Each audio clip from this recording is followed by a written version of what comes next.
Tama ba? Or after trial, mapawalang sala si Digong, pero mangyayari yan mga 8 years after. Yan ang usual duration ng trial. So makukulong siya, mga kababayan, sa loob ng panahon ng trial na aabot sa mga 8 taon at baka mapahaba pa dahil sa mga petitions. Di ba? Kasi yung mga petitions na yan, may counter petitions. Di ba? So kung ma-acquit siya after judgment, yun, makakabalik siya rito. Pag na-convict siya, 30 years to lifetime ang kanyang parusa, wala na, hindi na makakabalik po si Digong dito sa ating bansa. Ito naman po yung bago naming product na binibenta online. iGlow Serum Whitening po siya. Tingnan ninyo yung epekto sa aking anak na architect before and now. Yung mga inquiries po ninyo, dumiretso na lang kayo sa kanyang Facebook account, Riz Maravillas. Yung mga alipores ni Digong po dito sa ating bansa, nagpa-presscon, mag-organize daw sila ng signature campaign para ipetisyon mga kababayan yung ICC na pawiin na si Digong. May ganon. Nag-iisip ba kayo? Gagawin ba yun? Pauunlakan ba ang ganong uri ng ganong uri ng kahilingan? Yan po, ang kilala ko dyan si Gringo, tapos si Marcoleta.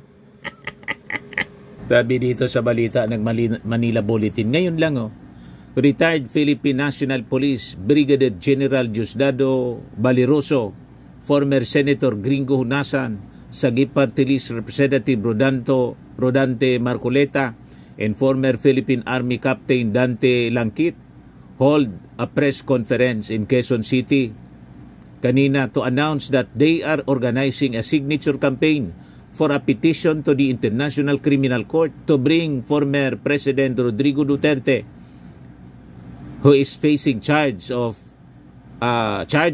crimes against humanity, na makabalikan niya dito sa ating bansa.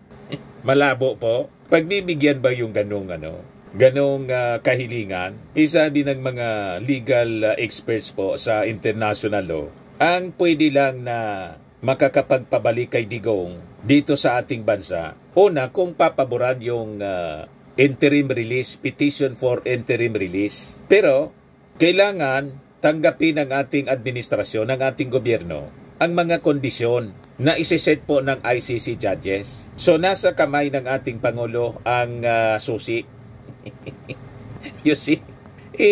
Inaway-away ninyo yung ating Pangulo, alangan mang bitawan yung susi, ibigay sa inyo. Tama ba? Or after trial, mapawalang sala si Digong, pero mangyayari yan mga 8 years after. Yan ang usual duration ng trial. So makukulong siya, mga kababayan, sa loob ng panahon ng trial na aabot sa mga 8 taon at baka mapahaba pa dahil sa mga petitions. Di ba? Kasi yung mga petitions na yan, may counter petitions. Di ba? So kung ma-acquit siya after judgment, yun, makakabalik siya rito.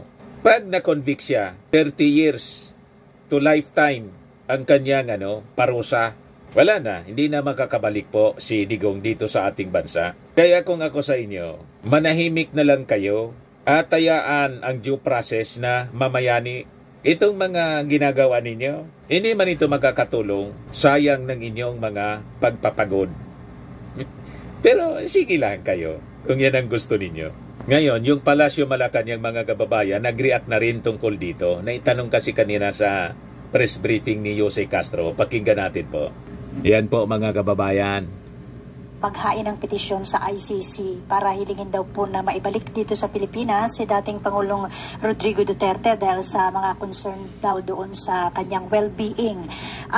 Inasahan nyo na po ba yung ganitong mga legal na action from the side of the former president, at kung may plano po ba ang pamahalaan na pigilan ito o gumawa ng legal action din para mapigilan yung ganito?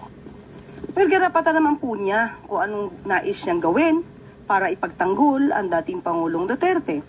Pero mas mainam po siguro makipag-usap muna siya sa legal team ni dating Pangulong Duterte, baka hindi naman po siya pansinin sa ICC. Sa part po ng gobyerno, sa part po ng administrasyon, wala po kaming gagawin dahil wala na po tayong responsibilidad, wala po tayong gagawin anuman patungkol po sa legal system, legal procedures ng ICC. Okay, ma'am. O ngayon, naglabas ng statement yung ICC. Ayan po. ICC may consider actions of Duterte camp and bid for interim release, sabi po ng abogado. The ICC may take into account the behavior of former President Rodrigo Duterte's camp and supporters in its deliberation on his interim release. An ICC-listed counsel has said, under Article 58 of the Rome Statute, the court will consider several factors in its decision, including Duterte's voluntary appearance, the risk of obstruction to the investigation, and the possibility of continuing his alleged crimes. Kaya behave kayo. Yang mga petition ninyo, yang mga gagawin ninyo mga rallies, yang mga bashing ninyo na ginagawa sa mga ICC judges na kinukuyog ninyo ng pagmumura. Magiging base yan sa pagdesisyon ng mga judges kung paintulutan ba ang interim release ni Digong. Ayaw ninyong mag-behave? Sige, ituloy lang ninyo ang inyong pagwawala kasi i-consider ang inyong mga actions. Malamang sa malamang, pag hindi kayo tumino, lalong mabubulok sa kulungan itong si Digong. Ang dahilan niyan, kayo, nagka-contribute yung inyong pag-ugali. Ayaw ninyong mag-behave, lalong manggigigil niyan. Yung mga, may emosyon yung mga judges, siyempre, tulad natin. Sino bang tao ang magugusto na pagmumurahin? Araw-araw pinagmumura?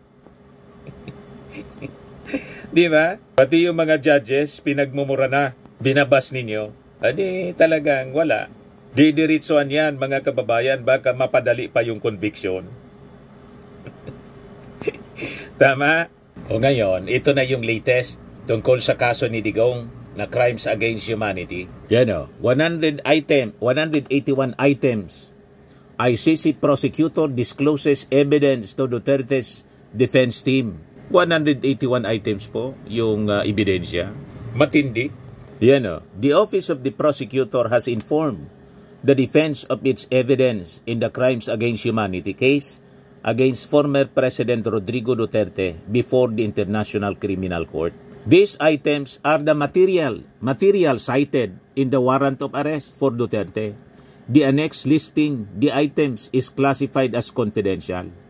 Not included are items notified to the chamber in the defense in the prosecution's related applications under Regulation 35 of the regulation of the court, for which the disclosure deadline has been extended by the chamber. So sabi dito sa balita, in the warrant of arrest for Duterte, the ICC pretrial chamber said there were reasonable grounds to believe that there was a widespread and systematic attack directed against civilians in the Philippines pursuant to state policy when Duterte was president and pursuant to an organizational policy when he headed the Davao Death Squad.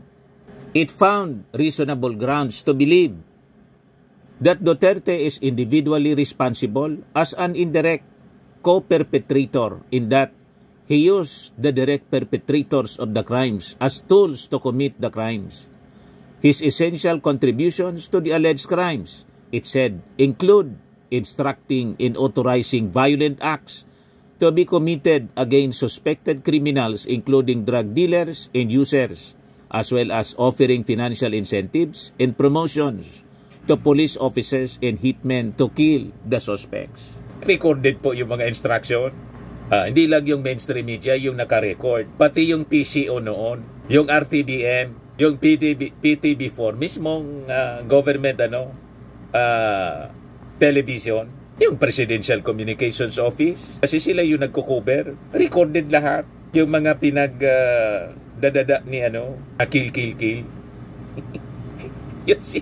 Ito yung sample. Fix man mamatay man ako. Hindi ako membro ng double death squad? Yung isang senador, yan ang nakaupo niyan, si Senador De La Rosa. Death squad rin yan.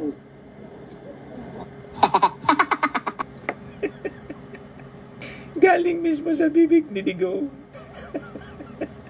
You see, ang ebidensya, mismong pinakamalakas na ebidensya, yung galing sa bibig ni Digong, pinamak niya yung sarili niya. Yan po. Ang intelligence fund, binili ko, pinapatay ko lahat. Kaya ganun ang Davao. Yung mga kasama ninyo, pinatigok ko talaga. Yun ang totoo. In-emphasize pa niya, yan ang totoo. Parang yung kay Sara Duterte, no joke niya, no joke. May ano na niya, may kinausap na niya ako. Tapos biglang bawi. Sila man lang niya nagsabi niyan. Wala man na niya kung sinabing ganyan. Ganon. Hindi pwede mga ganyan na statement doon sa ICC. Ito yung paliwanag mga kababayan ni San Beda Din na Father Ranillo, isa itong abogado, magaling na abogado. Ang Pilipinas niya, the Philippine government obligated to surrender Duterte to ICC. The government niya has to do this because of the doctrine of Pacta Sunt Servanda, which means agreements must be kept. This is an axiom of international law. Without it, no international law is possible. In fact, it is a rule of fundamental human decency. A person who does not honor his agreements cannot be trusted, sabi po ni Aquino. He said that even if the Philippines is no longer a member of the ICC, it is obliged to cooperate with the court with regard to matters that fall within its jurisdiction prior to the effectivity of the country's withdrawal from the Rome Statute. The country is bound by Article 1272 that states that Philippines has to cooperate even after withdrawal with respect to processes involving cases that fall within its jurisdiction. Kaya malabo po yung mga argumento ng defense. Malabo pong paboran ng ICC. Kahit na po ng Supreme Court, malabo. Yan ang sinasabi ng mga legal luminaries. Magagaling sa batas. O ngayon, nag-react na po yung alyansa ng Bagong Pilipinas sa desisyon ni Amy Marcos na umalis na po sa alyansa kasi na-offend si Amy Marcos sa pag-aresto mga kababayan ng Interpol, pag-surrender ng ating gobyerno. Kini-question niya yung sovereignty. Hindi niya nagustuhan kaya nagpa-imbestiga siya sa Senado. And because of that, yung ating Pangulong Bongbong Marcos, nilaglag na siya doon sa Cavite rally tapos sa Laguna. O ngayon, wala nang magagawa si Amy kundi officially mag-announce na ayaw na niya. Nauna na po na nag-decide yung ating Pangulong Bongbong Marcos na 11 na lang ang alyansa. O ngayon, ito na po yung sabi ni yung campaign manager po ng Alyansa ng Bagong Pilipinas. Ayan o. We respect Senator Amy's decision. We wish her luck in the campaign, sabi po ni Congressman Toby Chanco. Alyansa para sa Bagong Pilipinas. Ayos na? So, mag-isa si Amy Marcos na mag-iikot. Yan kung iboboto siya ng mga DDS. Pag hindi po, imagine, rejected siya ng mga DDS, hindi na din siya iboboto ng mga Marcos loyalist. Lalo na ng mga pinklawan. May sariling line up yung mga dilawan.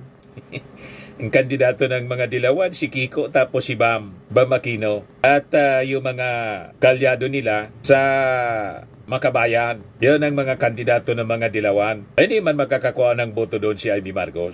So malamang sa malamang mga kababayan, magpapakulo ng manok na talunan. Yung mga supporter na natitira ni Amy Marcos, magpapakulo ng manok. Hihigop ng sabaw. Sabaw na masarap ang sabaw na talunan. Sa political derby ngayong Mayo, choice niya yon. Pero ang wish ni Toby Chanko, good luck anya. Di ba? At itong ating programa mga kababayan, atid sa inyo nitong ating mga sponsors. Fairmax Firming and Lifting Cream. Pinapay po sa mga pulses in affected area. Mainam po ito sa mga pains at paninigas ng mga kaso-kasuan. Ito sa mukha naman yung application, anti-aging, Automax po siya. Ito ay Glow 60 mga kababayan. Whitening po siya. Made in South Korea. Ito naman po, Ningxia Red Mix Fruit Drink. Gawa po siya sa goji berry. May anti-cancer properties po siya. At sa mga nagana po ng malinis and spacious fitness gym, pumunta lang po kayo sa aming Colossal Fitness Gym. May Grab Car Rental din po kami. At bills payment po sa aming office. At saka sa mga mahilig po sa mga imported bags, manood po kayo sa live selling ni Madam Aileen Rosales sa kanyang Aileen Closet po. Pati mga shoes, ito yung kanya po. Ito yung kanyang page. Kita ninyo, napakagandang mga online selling po siya. Si Madam Aileen Rosales. At cellphone number niya po, 773-798-7816.